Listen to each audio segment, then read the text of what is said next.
కొంచెం గురుగారు మీరు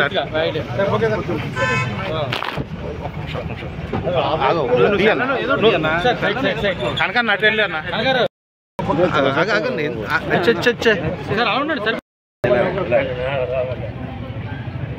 చాలా చూడండి.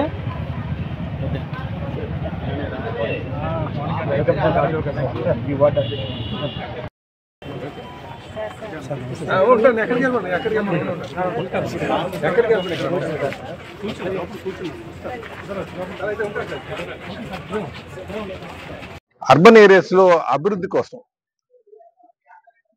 అధికారంలో ఉన్నటువంటి పక్షంతో మమేకమై ఉన్నటువంటి లోకల్ బాడీస్ ఉంటే అభివృద్ధి ఎక్కువగా చేసుకోవడానికి ఆస్కారం ఉంటుందని చెప్పేసి ఒక ఆలోచనతో ముందుకెళ్తున్నాం మేము. కనుక ఇక్కడ చాలా మంది అటు వైసీపీలో గెలిచి కూటమితో ప్రయాణం చేయాలనే ఉద్దేశం చాలా మంది ఉన్నారు. కొంతమంది బీజేపీలోకి వెళ్ళారు, కొంతమంది జనసేనలోకి వెళ్ళారు, కొంతమంది టీడీపీలోకి కూడా రావడం జరిగింది. అయితే ఇందులో మీరు అందరూ ప్రధానంగా మీ ద్వారా ప్రజలకు తెలియజేసేది ఎవరిని కూడా మేము బలవంతం పెట్టట్లేదు.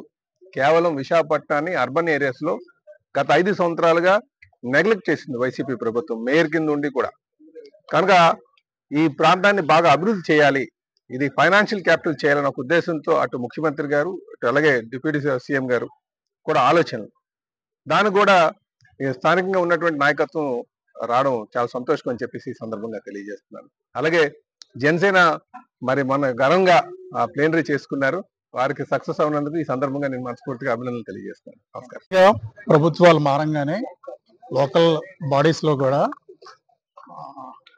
పాలక పార్టీలు పాలక పక్షాలు మారుతూ ఉంటాయి. అందులో భాగంగా ఇక్కడ పాలకపక్షాన్ని మార్చాలని ప్రజలు బలంగా కోరుకుంటున్నారు. అదేవిధంగా గతంలో పాలకపక్షంగా అయితే వైఎస్ఆర్సీపీలో ఎవరైతే ఉన్నారో వాళ్ళందరూ కూటమి వైపు చూస్తున్నారు.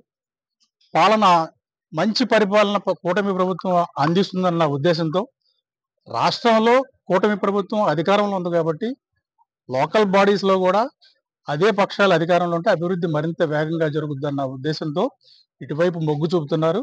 మేము కూడా ప్రజల అభిష్టానికి అనుగుణంగా ముందుకెళ్తున్నాం. కార్పొరేటర్లు టచ్ లో ఉన్నారు. తప్పకుండా కూటమి పాలకపక్షం కార్పొరేషన్ లో ఏర్పాటు అవుతుంది. ఆవిర్భావ సభ మీ అందరికీ తెలిసిందే, గ్రాండ్ సక్సెస్. అనుకున్న దానికంటే ఎక్కువ మంది ప్రజలు వచ్చి ఆ సభని ఆశీర్వదించారు.